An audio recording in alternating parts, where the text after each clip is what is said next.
Évangile de Jésus-Christ selon saint Luc, chapitre 1, versets 26 à 38.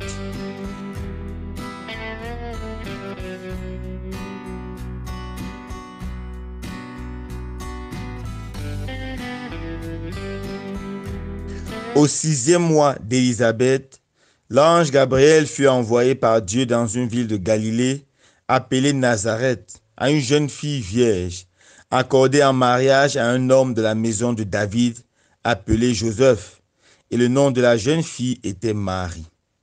L'ange entra chez elle et dit, « Je te salue, comblée de grâce.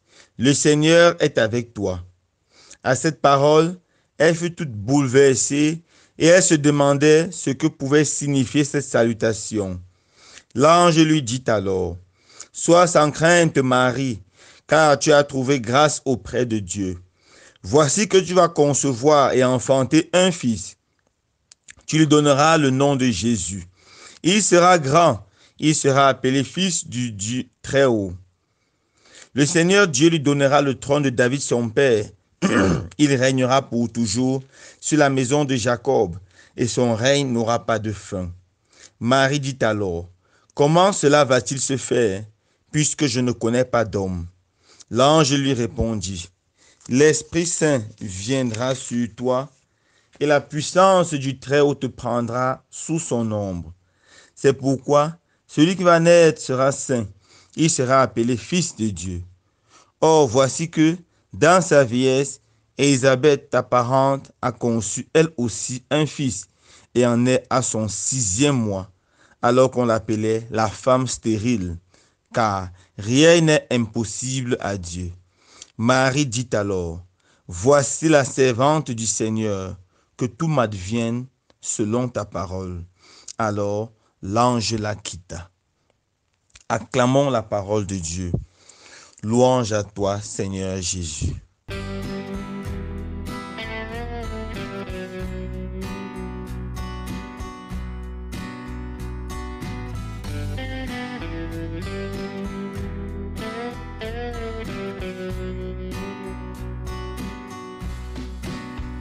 Chers frères et sœurs bien-aimés, dans l'évangile de ce jour, saint Luc nous présente le récit de l'Annonciation. L'ange Gabriel vient rencontrer la Vierge Marie pour lui annoncer qu'elle sera la mère du Sauveur. Tout commence par cette belle salutation. « Réjouis-toi Marie, le Seigneur est avec toi. » Cette salutation était une salutation assez répandue, ou même normale, en Palestine antique. Mais cette salutation a un double sens. Il peut signifier en premier lieu quelque chose comme un bonjour, sois heureux pour cette journée qui est belle.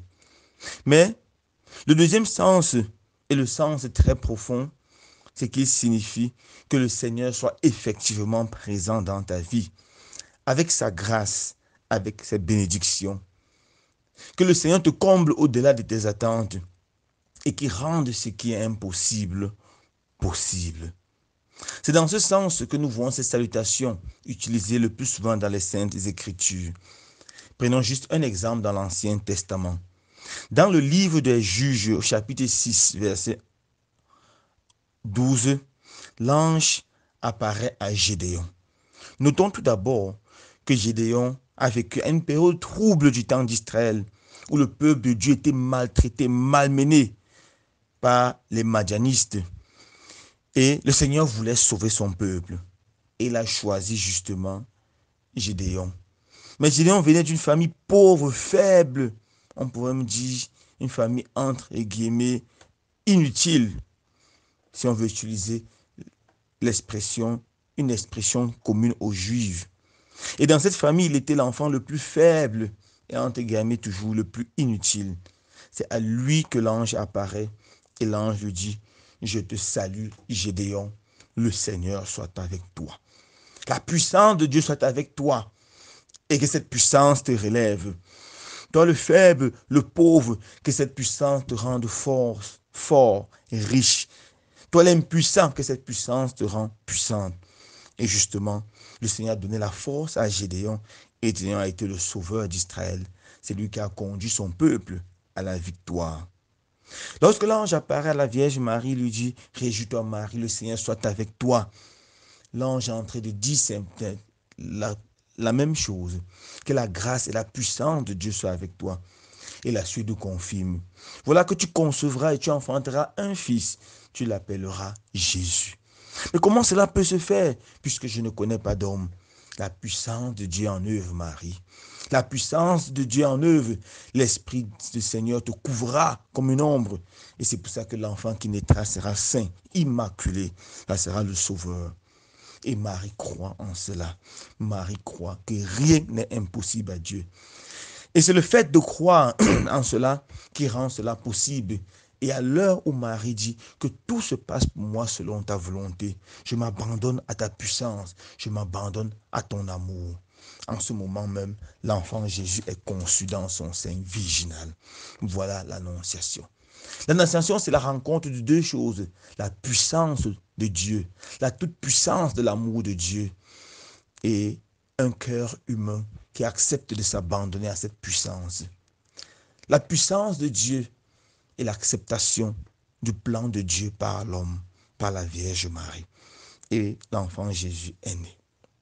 Frères et sœurs bien-aimés, est-ce que nous sommes conscients que rien n'est impossible à Dieu? Est-ce que nous sommes conscients que ce qui est impossible à Dieu n'existe pas? Est-ce que nous sommes conscients que Dieu a la force de faire tout ce qu'il veut et que Dieu a la puissance de réaliser tout ce qu'il promet?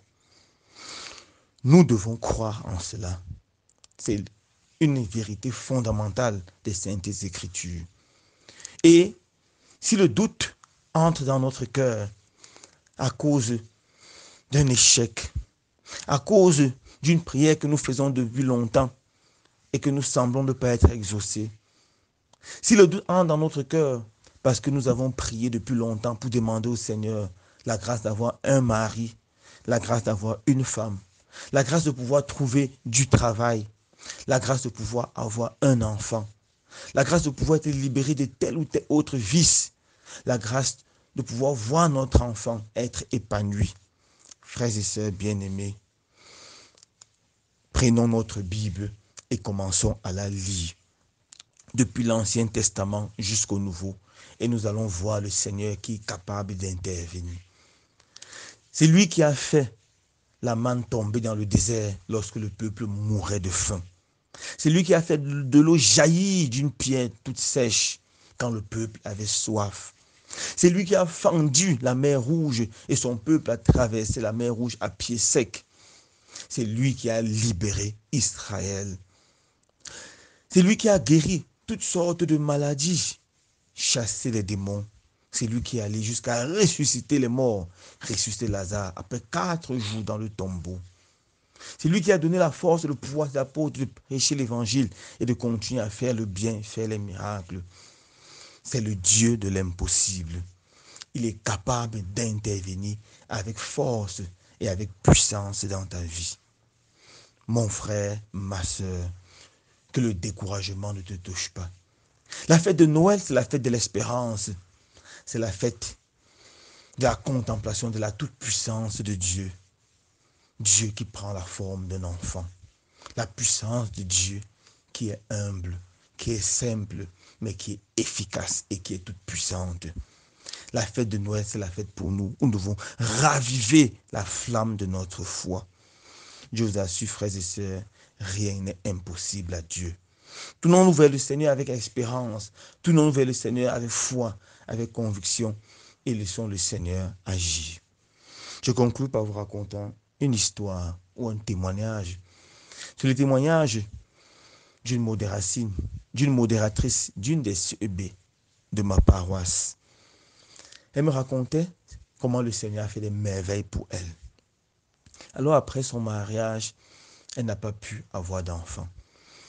Elle a fait un certain nombre d'examens et elle s'est rendue compte qu'elle avait des grands problèmes au niveau des trompes et tout et tout. Mais pire encore, son mari aussi avait des grands problèmes. Il a subi plusieurs opérations. Elle a passé par le découragement. Mais elle a continué à prier, à demander la grâce du Seigneur. Et le temps passait. Et la souffrance psychologique ne faisait que grandir. 1 année, 2 années, 5 années, 6 années, 7 années, 8 années. Finalement, elle est arrivée quelque part, elle a rencontré un enfant de la famille qui était orpheline et qui souffrait tellement parce qu'il n'y avait pas de soins, parce que personne ne s'occupait vraiment d'elle. Elle souffrait tellement, c'est à peine qu'elle était nourrie. Elle était saisie de compassion au plus profond de son cœur et a décidé d'adopter cette petite fille.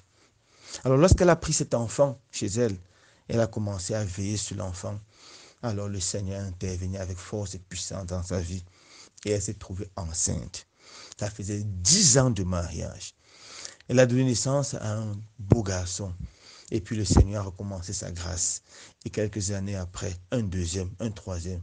Aujourd'hui, elle est mère de 4 enfants. Et lorsqu'elle m'a fait ce témoignage, elle m'a dit, mon père, je crois que la bénédiction du Seigneur m'a touché. Le jour où j'étais saisi de compassion, cette pauvre fille, j'ai décidé de l'aider simplement pour son bien. Le Seigneur m'a béni. Rien n'est impossible à Dieu. Rien n'est impossible à Dieu. Loué soit Jésus-Christ.